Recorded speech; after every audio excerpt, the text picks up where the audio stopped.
Shalom Aleichem, ladies and gentlemen. This week I want to talk about Castor and Pollux. You may ask, where is this coming from? Same with me.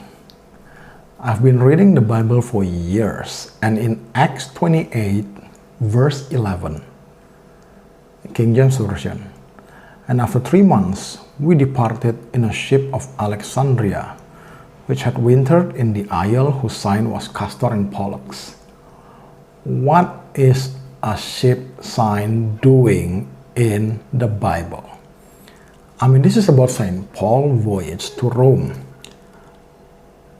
And who is Castor and Pollux anyway? I was reading it for years and it never ever intrigued me until one day I watched a video of Pastor Ken Hovin, and he also have the same, how should I say, it's not even revelation, it's intrigue, why is Castor and Pollux? And Castor and Pollux was mentioned only once, and there is no follow-up after this verse. This time I was intrigued. Before that I was just reading, blasting through it without even thinking why is Castor and Pollux is even there. And I just suddenly remember it. I think Pastor Hovin mentioned this years ago, but it's also kind of passing by in one of his long talk. And it's also something that's rarely mentioned. So I did some digging, God bless, found it. It turns out Castor and Pollux is the name of the twin in the Gemini constellation. So legend said, this is a Greek legend, okay? The myth said that they are twin with different father. This is the story where Zeus seduced Leda, queen of Sparta, and creating this demi-human baby. So Leda have a twin. One is Castor, who is mortal. He is the son of the king of Sparta, Tyndareus. Pollux, on the other hand, is immortal demigod, son of Zeus, that seduced Leda in the guise of a swan. You can search for the legend. It's quite famous. Long story short, in the end, Pollux realized that he cannot stay with his brother forever because Castor is mortal. He will die one day. So Pollux asked Zeus to share his immortality with Castor so they can be together and transform into So Pollux asked Zeus to share his immortality with Castor so they can be together.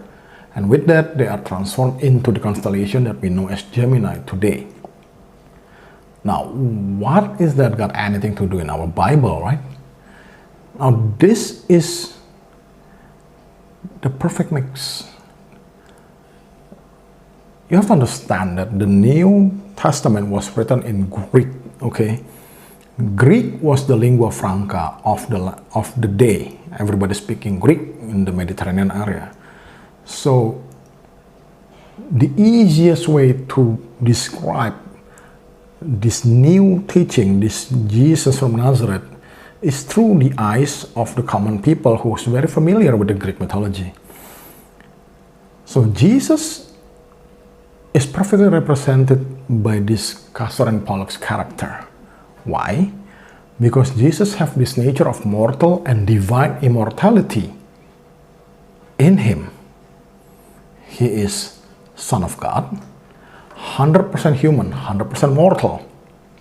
He can be hungry, he can be angry, he needs sleep, he needs transportation, he needs shelter. He's human, okay? He can be wounded and he died, okay? He is fully human. He is conceived in the womb of a woman, the Holy Virgin Mother Mary, and eventually he died, even though then he was risen from the dead and sent to heaven. That is where he is 100% immortal, divine. So he's fully human and also fully divine. Mortal and also immortal. This is the true nature of Jesus when he walked the earth. Do you realize that we also have these similar qualities in ourselves? We have the soul, which is eternal and holy, uncorruptible, through creation of God. Before our body was created, God already created our soul. We are also flesh, mortal and very easy to corrupt. A lot of people get angry when they're hungry.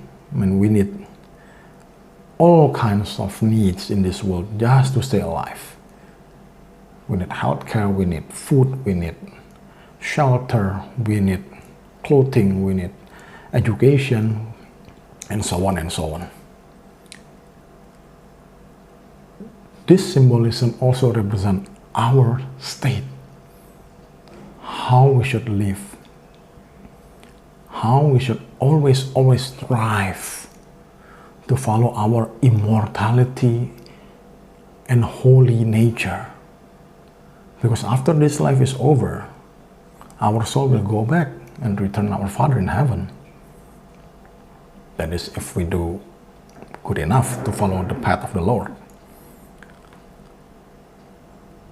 It is a constant balance between the soul and the flesh. If we submit to the flesh, we lost the divine nature. We need to follow the soul and try to keep control of the flesh, just like Jesus did. He was afraid, but yet he stepped in. This is what he did in his last night praying at the Gethsemane. He was afraid, very much afraid, until his sweat was like blood. But nevertheless, he followed through. He followed what God, our Father in heaven, wished. We should do as well. Thank you. God bless you all.